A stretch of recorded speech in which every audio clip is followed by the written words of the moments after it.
Four candles. Four candles. Four candles. Not handles for forks. Four candles. Welcome back to Matt's Country YouTube. Thanks for popping past. Several things to get through today.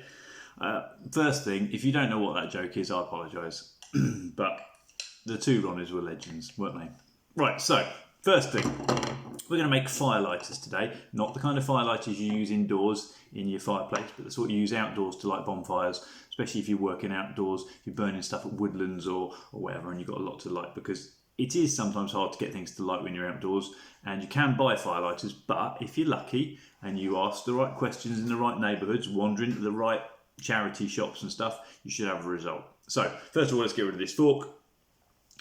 Apart from anything else, don't buy cheap forks. That, however, is of course a different discussion, isn't it?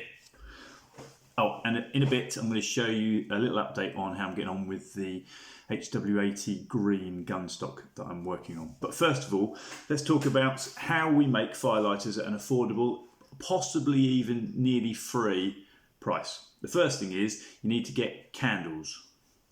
Now in this instance, what I did is I asked around my neighbourhood and said, has anybody got any old dining room candles or half-burnt candles or things from Christmas or whatever? And my mate Mark, you know you are, and I know you'll be watching, thank you very much, said, oh, I've got some. He actually was the other way around in this case. He said, anybody want the candles? I was like, yeah, you know what I use them for, I'm coming now. So you need candles. Don't buy stuff, okay? Charity shops will have them. I mean, I've made these for years, and I've made them out of some of the worst smelling candles in the world. You know, you'll be wandering through the woodland and you'll see the distant smoke wafting across the path. And when you get close to it, you're thinking, that's patchouli and mint and, oh my God, and bergamot and some other fucking god-awful thing. And that'll be me with my firelighters. Right, next thing you need, binoculars, toilet rolls, holders, or indeed, of course, kitchen roll tubes. So once you've got these and you've got your candles, you're going to need some cotton wool. Now, cotton wool is a harder thing because you do tend to have to buy cotton wool. You may have some in your house. It could be that one of your relatives has got a little baby and they're using this. It could be that the wife uses it for makeup. It could be you use it for makeup. It could be you're not even the wife. That's up to you. But the principle is you do need this. And there's a good reason, because this stuff is very, very combustible. So we're going to make this into a wick. We're going to make these into the body of the firelighter, and we're going to melt some candles down. This video is brought to you today by dark chocolate digestives. Good strong tea.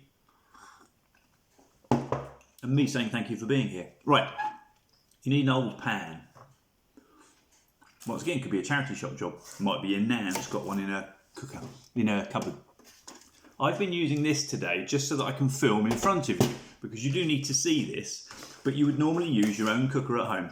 Now, hot wax is not super deadly dangerous, but it is hot and it does hurt if you get it on you. If you drop it on things, it tends to be easy to get it off. So if you're doing it on a cooker, hot candle wax peels off dead easy. Lock the door. If you've got pets, keep them out. You do not want hot wax on them. So I've used this today, effectively, on this pan.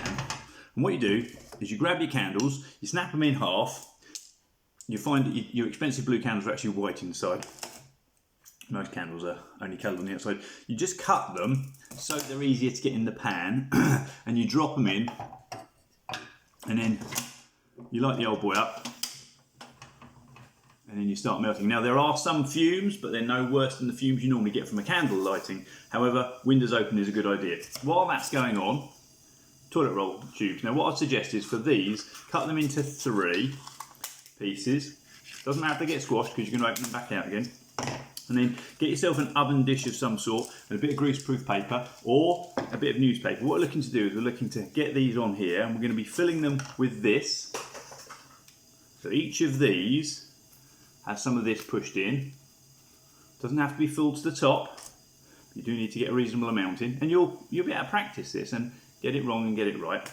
So here we've got these. So I'm going to carry on doing that whilst I talk. Now, that candle will melt in there, and then we're going to need to pull the string out of the candle as it melts, and it'll end up just in the bottom. Turn the heat down a fraction.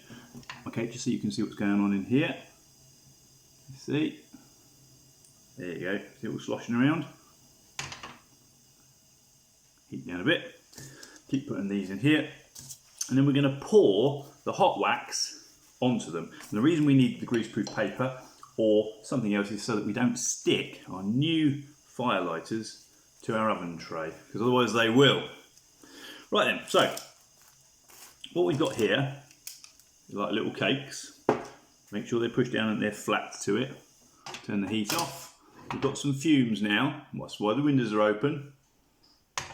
I'm not going to give you all the please be careful, don't set fire to your kitchen spool. That's up to you. If you set fire to your kitchen, you shouldn't even be having a cooker in your kitchen if you can't melt wax safely. Right, good idea. What you do is you grab hold of a cocktail stick or something else that you can chuck in the bin later, and you have a fish around in here and see if you can find, yeah, there you go, the candle string in the middle. Drop that out. There is another one, but we'll do that later. Keep this down to a sensible length. Now, this candle wax is going to be poured somehow onto these, and it's going to go through the, there you go, it's going to go through a little bit. It's quite hot, unsurprisingly, as I just melted it. Like that, you see. Then, very carefully, because this is Blue Peter, we don't really have one that's ready made, we flip these over before they set. Sorry, let's get you to see this. And then we're going to pour wax in the other end as well. Okay, see, these are the clean tops. We're just going to push that one down a bit. So we're ending up with approximately half the cotton wool on both sides soaked. Sometimes it's more, sometimes it's less. And we then leave them to cool. And then that is your firelighter. So, let's just put this over here. So here we now have 6 firelighters cooling and drying. Now, once they're ready, once they're dry, I'm just going to show you early doors. Sometimes you tear the greaseproof paper and you use that with it. If it sticks to it, that's fine. That's why you use greaseproof paper or newspaper. When these have set hard, you'll then pull a little tiny fluff of the cotton wool out of the wax, and you'll get your match or your cigarette lighter and you'll catch it, and it will act like a wick. Now, they're actually quite dense. As they dry, as they become solid, you start to feel just how much wax you put in. So effectively, I actually, in that one before I melted that one candle, I put 2 others in, and I've only got 6 firelighters here, and I've used probably half. So we're going to be using, it's approximately 1 and a bit candles for every couple of these, and that's quite a lot of wax in. And of course we've lost loads, there's loads on the paper. But they are firelighters. Then once they're cool and dry, make some more, then make some more, and then put them in a Ziploc bag and keep them with you. And you can, with 3 of those, you can catch fire to nearly any pile of logs. They burn long and slow, quite hot, and the best thing is they leave no trace. All that wax will burn, all the cotton wool will burn, all the cardboard will burn, and all the stuff you're burning around it will go so hot that the last remnants of wax will go. But please don't use them indoors in your stove, because you will end up with wax dripping somewhere that you didn't want it. This is an outdoor firelighter. Right, so that's the end of part 1. Thanks for watching. That's how to make them. Now the next thing I wanted to do, and probably the last thing for now, I wanted to show you is the Hulk W80 stock.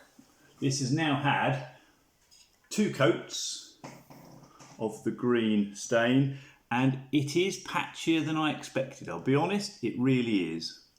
It's showing actually more, the patchiness is showing a little bit more on the screen that you guys are seeing than I can see here. But this has had 2 very wet coats. So the question for me now is whether I go again with another one and leave it to dry for a week, or whether I just go for some oil next. And I think I'm going to do Danish oil, which is kind of like an oily, really wet varnish which soaks in well. It's not a varnish, it is an oil, but it sets quite hard, and then I can oil on top, or whether I add extra colour. I think I'm probably going to leave it as it is. As Trigger mentioned the other day on one of the other videos, it looks kind of nice. It's got kind of a camo-esque finish. But you can see the grain 1,000 times better than before. So I think probably that's it. It's been hanging and drying in the shed where it was for a lot of the time, and then I brought it in yesterday so it could come up to room temperature so I could see it properly and determine it. So, thank you, YouTube. Now, you've made it this far, and I'm grateful. I've got to do the honourable YouTube thing. Please subscribe if you haven't. If you don't want to, that's fine, but if you found any of this interesting, I will continue to do it, because this is a very weird and varied channel. I mean, you weren't expecting to see candles, let alone a Ronnie Barker joke badly done. And the staining of a gun stock is completely different to the going out and shooting, or the how does my HW100 fare, or all the other stuff, affordable shooting, blah, blah, blah. I will continue to make them, but it is kind of incentivising, and it's not bad for the ego, actually, when people give the old thumbs up and ask a question. Quite like that. And if the videos are rubbish, give it a thumbs down. If you don't like it, that's fine. Right, that's it. Chat over. I've got my firelighters drying. I've got to do something with the gun stock. You've all got a life to lead. It's been 11 minutes of pleasure. Thanks for being there. As ever, no edits, no trims. I've now got to clear the kitchen. Goodbye. Farewell.